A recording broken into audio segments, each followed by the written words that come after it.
ថ្ងៃនេះសូមលើកយកនៅសិក្ខាបទមួយដែលព្រះសម្មាសម្ពុទ្ធព្រះអង្គទ្រង់ត្រាស់សម្ដែងថាសញ្ចេតនិកាសុខវិសទ្ធិអញ្ញត្រសុបិនន្តាសង្ឃាតិសេសោភិក្ខុណាមួយខ្លែងយ៉ាងទឹកសុខៈឲ្យឃ្លាតចេញត្រូវអាបត្តិសង្ឃាតិសេសលើកលែងតែយុសពសិក្ខាបទនេះព្រះសម្មាសម្ពុទ្ធព្រះអង្គទ្រង់បញ្ញត្តិនៅក្នុងក្រុងសាវត្ថីប្រារព្ធចំពោះភិក្ខុមួយរូបដែលលោកព្យាយាមញ៉ាំងទឹកសុខៈឲ្យឃ្លាតចេញមានបញ្ញត្តិមួយអនុបញ្ញត្តិមួយ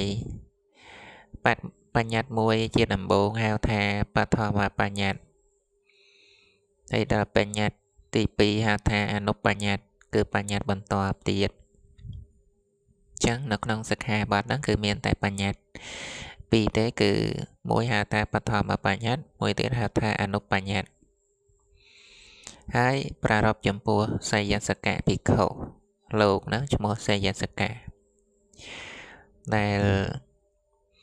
ដើមហេតុដែលនាំឲ្យព្រះសម្មាសម្ពុទ្ធព្រះអង្គទ្រង់បញ្ញត្តិសិក្ខាបទហ្នឹងគឺរឿងរបស់លោកនឹងឯងហើយរឿងរបស់លោកដែលនាំឲ្យព្រះសម្មាសម្ពុទ្ធព្រះអង្គទ្រង់បញ្ញត្តិសិក្ខាបទនោះគឺលោកអបសុខមិនត្រេកអរក្នុងការប្រព្រឹត្តព្រះមច្ចរិយធម៌ដល់ចឹងទៅក៏មានកាយស្កិនស្គាល់មានខ្លួនរវាមដោយសរសៃមានរោគលឿងចឹងចឹងគឺមានភិក្ខុមួយអង្គទៀតនាមថាឧទាយីភិក្ខុក្នុងអត្ថកថាលោកបញ្ជាក់ថាគឺជាឧបជារបស់សយសកៈនឹងឯងឃើញលោកដែលមានកាយស្កានស្គាល់មានខ្លួនរវាមដោយសរសៃចឹងទៅសួរលោកថាលោកមិនត្រេកអរក្នុងការប្រព្រឹត្តប្រមច្ចរិយធម៌ឬនឹងឧទាយីភិក្ខុហ្នឹងសួរហើយសួរលោកសយសកៈភិក្ខុហ្នឹងថាលោកមិនត្រេកអរក្នុងការប្រព្រឹត្តប្រមច្ចរិយធម៌ឬបានសយសកៈភិក្ខុហ្នឹងប្រាប់ថាខ្ញុំមិនត្រេកអរក្នុងការប្រព្រឹត្តប្រមច្ចរិយធម៌ចឹងឧទាយីភិក្ខុហ្នឹងក៏ប្រាប់បាយទូនមានលោកណាហើយរបៀបទូនមានរបស់លោកហ្នឹងគឺលោកទូនមានផ្សេងពីភិក្ខុដតីលោកទូនមានបានន័យថាទូនមានទៅរកកន្លែងខុសចឹងណាក៏ប្រាប់ថាលោកនឹងចូលឆាន់ឲ្យឆ្អែតស្រង់ទឹកនឹងឲ្យពេញចំណងហើយសឹងឲ្យស្កប់ទៅកាលណាដែលកាមវិតកៈកើតឡើងសេចក្តីត្រេកអរនឹងកើតឡើងនឹងក៏ញ៉ាំងទឹកសុខៈនឹងឲ្យឃ្លាតចេញដោយចឹងទៅក៏សយសកៈភិក្ខុហ្នឹងក៏បានធ្វើតាមពាក្យហ្នឹងស្រង់ទឹកឲ្យពេញចំណង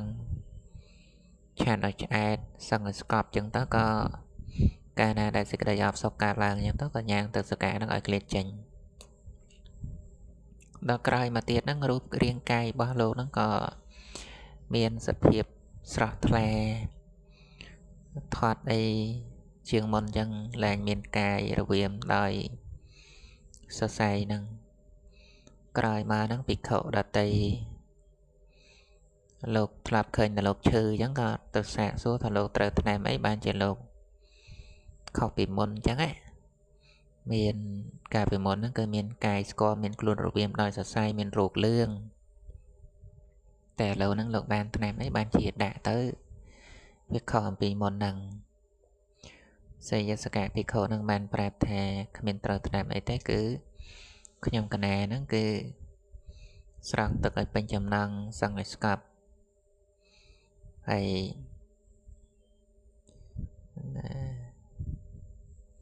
ឆានឲ្យឆ្អែតចឹងទៅហើយកាលណាដែលសេចក្តីអបសុខកើតឡើងហ្នឹងក៏ញ៉ាំងទឹកសុខៈឲ្យឃ្លាតចេញចឹងបានភិក្ខុទាំងឡាយហ្នឹងលោកពោតោតេះដៀលណាពោតោតេះដៀលជាអ្នកដែលមានការព្យាយាមក្នុងការសិក្សារៀនសូត្រ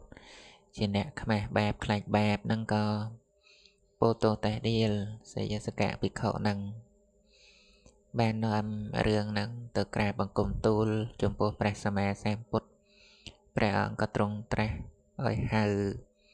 សេយសកៈភិក្ខុនឹងមកតែព្រះអង្គទ្រង់ត្រាស់សួរដំណើរនឹងតើចឹងមែនឬអ្នកបានព្យាយាមញ៉ាំងទឹកសកៈនឹងឲ្យឃ្លាតចេញពិតមែនឬបានសេយសកៈភិក្ខុនឹងក៏បានប្រាប់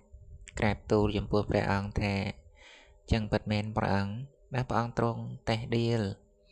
ដោយច្រើនហើយព្រះអង្គក៏ទ្រង់ត្រាស់ថាទង្វើហ្នឹងមិនមែនជាទង្វើដែលនាំឲ្យជ្រះថ្លាដល់ជនដែលជ្រះថ្លាហើយរឹងរឹតតែជ្រះថ្លាដល់បុគ្គលដែលជ្រះថ្លាហើយឬក៏ញ៉ាំងបុគ្គលដែលមិនទាន់ជ្រះថ្លាហ្នឹងឲ្យជ្រះថ្លាឡើងហ្នឹងទេគឺវាមិនតែឲ្យអស់នៅសេចក្តីជ្រះថ្លាអញ្ចឹងណាព្រះអង្គក៏ទ្រង់ប្រជុំភិក្ខុសង្ឃហើយក៏ព្រះអង្គទ្រង់ប្រាស់បញ្ញត្តិសិក្ខាបទហៅថាបឋមបញ្ញត្តិនឹងថាសញ្ចេតនិកាសុកាវិសទ្ធិសង្ឃាតិសេសោភិក្ខុខ្លាញ់ញ៉ាំងទឹកសុកៈឲ្យឃ្លាតចេញត្រូវអាបត្តិសង្ឃាតិសេសនៅបឋមបញ្ញត្តិហ្នឹងគឺព្រះអង្គបញ្ញត្តិចំពោះលោកមុនគេអញ្ចឹងណាដល់ពេលបញ្ញត្តិទី2ហ្នឹងគឺតាក់ទងជាមួយនឹងភិក្ខុទាំងឡាយដែលលោកឆាន់បណៃតភោជនល្អភោជនប្រណិតហើយចឹងទៅក៏សឹងទៅវាផ្លិចសតិស្មារតីចឹងទៅក៏យកសពទឹកសុកៈហ្នឹងក៏ក្លែកចេញចឹងក៏សង្ស័យតែខ្លួនឯងហ្នឹងត្រូវអាបត្តិសង្ឃាតិសេសហើយមកទៅព្រោះសិក្ខាបទព្រះសម្មាសម្ពុទ្ធព្រះអង្គបញ្ញត្តិហើយក៏តាមគ្នាក្រាបបង្គំទូលរឿងហ្នឹងចំពោះព្រះអង្គបានព្រះអង្គទ្រង់បញ្ញត្តិសិក្ខាបទបន្តទៀតហ្នឹងសញ្ចេតនិកាសុកវិសទ្ធិអញ្ញត្រសុបិនន្តាសង្ឃាតិសេសោភិក្ខុខ្លាញ់ញ៉ាំងទឹកសុកៈឲ្យឃ្លាតចេញត្រូវអាបត្តិសង្ឃាតិសេសលើកលែងតែយកសពហ្នឹងអនុបញ្ញត្តិបានន័យថាបើយកសពចឹងវាអត់មានជាទោសអីហ្នឹងទេអត់មានអាបត្តិអីចំពោះភិក្ខុដែលគ្រាន់តែសឹងទៅយកសពទៅទឹកសច្ចៈនឹងឃ្លាតចេញហ្នឹងគឺត្រូវអាបត្តិហ្នឹងគឺមិនមែនទេវាហួសវិស័យវាជាអពោហារឹកវាហួសនិស័យវិស័យណាសូមអនុមោទនាស្ដាប់ព្រះវិន័យជាបន្ត